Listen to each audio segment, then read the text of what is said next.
Where legends breathe again. Eldmyth. They look delicate, almost harmless. But the older tales warn, fairies are not tiny guardians of forests. They are ancient spirits with their own rules, their own magic, and their own price for every wish granted. Step into their realm, and hope they let you return. The deep woods hold their breath. In the hush between the rustle of a leaf and the fall of a dewdrop, a presence makes itself known. It is not a sound, but a silence that listens. It is not a shape, but a shimmer at the corner of your vision, a trick of the light through the canopy that you swear was not there a moment before. This is the first hint of the fairy, the oldest and most elusive of all mythological beings. Forget the sanitized, gossamer-winged sprites of children's tales. The true fairy is a creature of the borderlands, a denizen of the thresholds between our world and another. It exists in the liminal spaces, the twilight hour when day bleeds into night, the misty glen that is neither field nor forest, the ancient standing stone that marks the boundary between the village and the wild. To speak of the fairy is to speak of a fundamental, untamed force of nature, given form and a capricious, often dangerous, consciousness. Their origins are as obscure as the first morning fog. Some scholars of the arcane suggest they are the scattered dreams of the earth itself, fragments of pure potential that coalesced when the world was young. Others posit they are the spirits of a forgotten race, a people who retreated into the hills and the hollows as mankind claimed the open lands, their physical forms fading into memory and magic. They are the keepers of wild places, the guardians of secret springs and lonely moors. Their very essence is tied to the unspoiled land, and their mood reflects the temperament of nature itself. One moment bathed in benevolent, golden sunlight, the next shrouded in a stormy, vengeful wrath. To understand the fairy is to embark on a journey into the heart of the old world, a world that still whispers to us from the shadows of our deepest forests and our oldest stories. To trace the fairy's lineage through human history is to follow a thread woven through the tapestry of countless cultures, each adding its own hue and texture to the myth. In the Emerald Hills of Ireland and the misty highlands of Scotland, they were known as the Owls She, or the Good People, a name spoken in a hushed, respectful tone to avoid giving offense. They were not diminutive sprites but a majestic, powerful race, the Tuatha De Danann, who were said to have retreated into the burial mounds and fairy forts that still dot the landscape. To disturb these sites was to invite catastrophe. In the Germanic and Norse traditions, nature spirits like elves and dwarves occupied a similar niche, beings of immense skill and hidden power, often associated with specific natural features. The Slavic Rusalka, a water nymph, shares the fairy's captivating yet perilous nature, luring the unwary to a watery grave. What is consistent across these traditions is the creature's role as an embodiment of the natural world's dualism. They are not gods to be worshipped in temples, but potent spirits to be acknowledged and appeased. They represent the bounty and the brutality of the wild, the beauty of a blooming meadow and the terror of a sudden blizzard. Ancient art depicts them not with wings, but as human-like figures, sometimes unnervingly beautiful, sometimes grotesque, often existing in a courtly hierarchy of their own. The seelie and unseelie courts, the benevolent and malevolent hosts whose processions could be seen on certain nights, a breathtaking and terrifying spectacle of otherworldly power moving through the mortal realm. This inherent ambiguity of the fairy, its capacity for both wondrous gift and cruel trick, shaped a vast and intricate body of folklore governing human interaction. To encounter the fair folk was a risk of unimaginable proportions, and so a complex web of rituals, offerings, and taboos was woven for protection. The simplest of these was politeness. One never referred to them directly as fairies. They were the good neighbors, the gentry, or the people of peace. To speak their true name was to summon their attention, an attention one might not survive. Leaving out offerings of milk, cream, or bread was a common practice, a small tithe to ensure the goodwill of the local spirits and the prosperity of one's hearth and herd. Iron was the ultimate ward, a horseshoe nailed over a door, an iron knife placed in a cradle, a nail carried in a pocket. These simple objects were said to burn the fairy folk, repelling them utterly. Their fascination with human children is a dark and recurring theme. To prevent the theft of a newborn by a fairy who wished to leave a troublesome changeling in its place, parents would hang iron scissors over the cradle, or, more cruelly, would subject the ailing changeling to some ordeal, like holding it over a fire, in the belief that the true fairy would be forced to reveal itself and return the human child. These practices were not mere superstition. They were a desperate system of control, a way for fragile human communities to negotiate with the capricious and overwhelming power of the wild that surrounded them. The most profound encounters with the fairy realm are chronicled in legends that have chilled and captivated listeners for centuries. Consider the tale of Tam Lin, a Scottish border ballad. It tells of a brave young woman, Janet, who ventures into the forbidden Carterhall wood and plucks a rose, thus summoning its guardian, Tam Lin, a mortal man captured by the fairy queen. He reveals that every 7 years the fairies must pay a teian to hell, a tithe of one of their own, and this year he is the chosen sacrifice. On Halloween night, as the fairy court rides in its terrifying spectral procession, Janet must pull him from his horse and hold him fast, no matter how he transforms. She waits in the cold dark, her heart a drum against her ribs. The wind brings the sound of bells and wild laughter. Then they come, a host of otherworldly riders on steeds of moonbeam and shadow, and among them her Tam Lin. As she grabs him, the fairy queen's magic takes hold. He writhes in her arms, his form shifting from a snarling wolf to a slithering serpent to a bar of red-hot iron. But Janet, her love and courage a shield against the glamour, holds fast.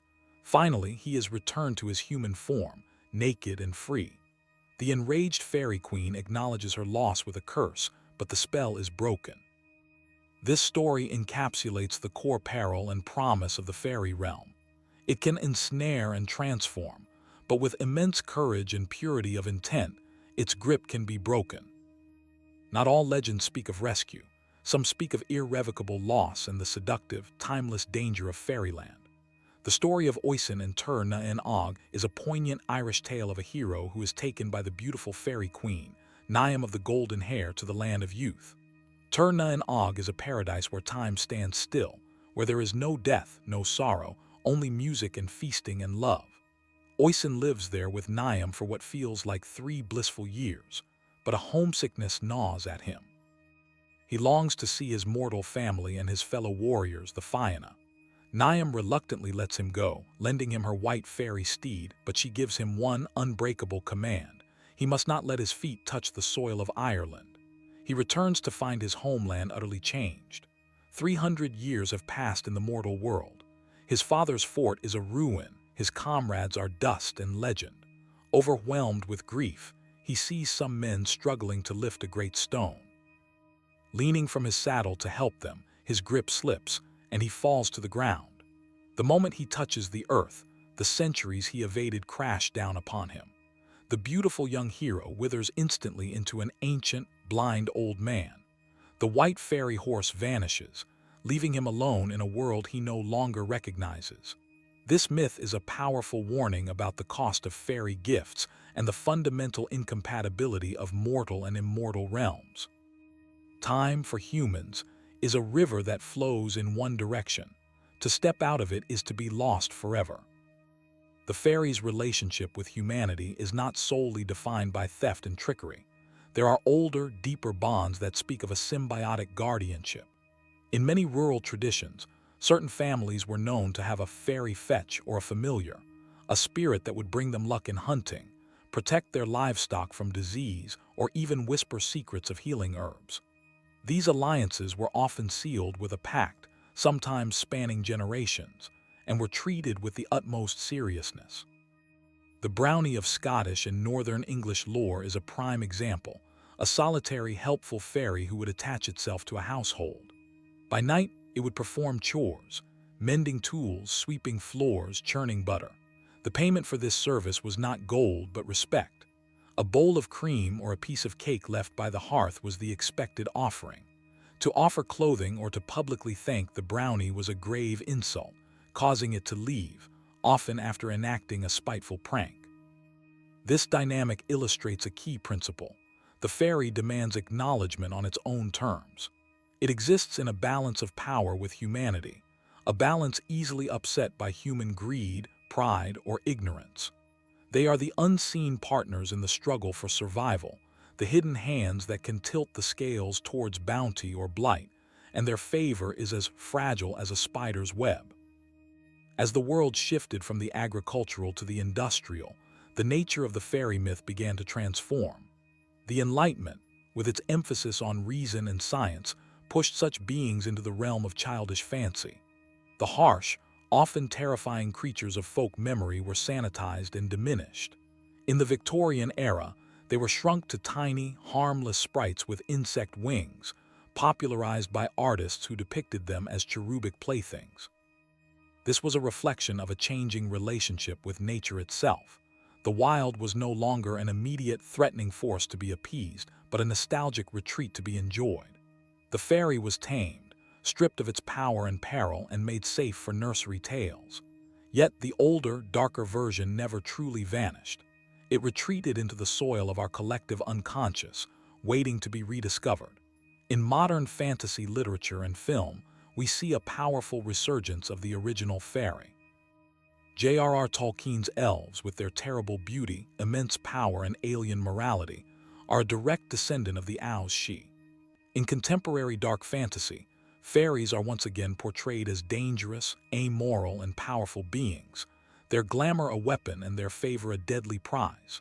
This modern reclamation is a sign that we still feel the pull of the wild, the mystery of the borderlands, and the ancient fear and awe that the true fairy represents. The cultural impact of the fairy is a river that has carved its way through centuries of human creativity. Its influence is unmistakable in the ballets of Tchaikovsky, the plays of Shakespeare, whose Oberon and Titania are monarchs of a majestic and tempestuous court, and the epic poetry of Spenser. Today, they are pillars of the multi-billion-dollar fantasy genre, from blockbuster films to role-playing games and graphic novels. Their symbolic meaning has also evolved. Where once they represented the direct, localized power of nature, the spirit of a specific stream or oak tree, they have now become broader symbols. They represent the endangered wild itself, a plea for the conservation of the natural world against the encroachment of concrete and steel. They symbolize the untamed, subconscious mind, the parts of our psyche that resist order and rationality. They are avatars of chaos, creativity, and the unknown. In a hyperconnected, digitized world, the allure of the fairy is the allure of a reality that cannot be logged, tracked, or data mined. It is the promise that there are still mysteries that lie just beyond the street lamp's glow, secrets that the map does not show. In certain remote parts of Iceland, Ireland, and Scandinavia, there are still those who, when a road project is proposed, will consult with local fairy experts to ensure the construction does not disturb an elf hill or a hidden folk dwelling. This is not merely quaint tradition. It is a profound acknowledgement that some stories are too deep-rooted to be easily discarded. As we reach the conclusion of our journey into the realm of the fairy, we are left not with a definitive answer, but with a lingering question. What does this enduring myth truly represent? The fairy is a mirror held up to humanity, reflecting our deepest fears and our most fervent desires. It embodies our fear of the wild, of the unknown forces that lie beyond the safety of our homes. It represents our anxiety about time, about loss, about the fragility of our loved ones and our own memories, so powerfully captured in the changeling myth. Conversely, it embodies our desire for a world infused with magic, for a connection to a nature that is alive and conscious, for the possibility of wonders beyond the mundane. The fairy is the ultimate symbol of the border, the other, that which is not us. It is the whisper in the woods that reminds us that the world is older and stranger than we can possibly conceive. Our rational minds may dismiss it, but our storytelling hearts keep the legend alive. We have paved over the forests and lit up the night, but we have not entirely extinguished the shadows where they might dwell. So the next time you walk through a wood at twilight and feel a sudden chill, or catch a flicker of movement where there is nothing, pause for a moment. Listen to the silence between the sounds. It is in these liminal moments that the old world breathes. The fairy does not require your belief to exist. It is woven into the very fabric of the land, into the stories we tell our children, and into the forgotten corners of our memory. It is the guardian of lost things, the spirit of untamed places, and the keeper of promises made and broken. From the terrifying host of the Wild Hunt, galloping across the storm-racked sky, to the solitary brownie quietly mending a broken tool, the fairy remains a testament to the power of the unseen. It is a reminder that wonder and danger are often two sides of the same leaf, and that the world is still full of a magic that does not care for our understanding of it. The tale of the fairy is never truly over. It is simply waiting for the next curious soul, the next generation, to look into the shadows and ask, "What if?" And in that question, the legend takes a breath and lives on. Another legend fades, but the next awaits. Like this video, subscribe and continue the journey through myths.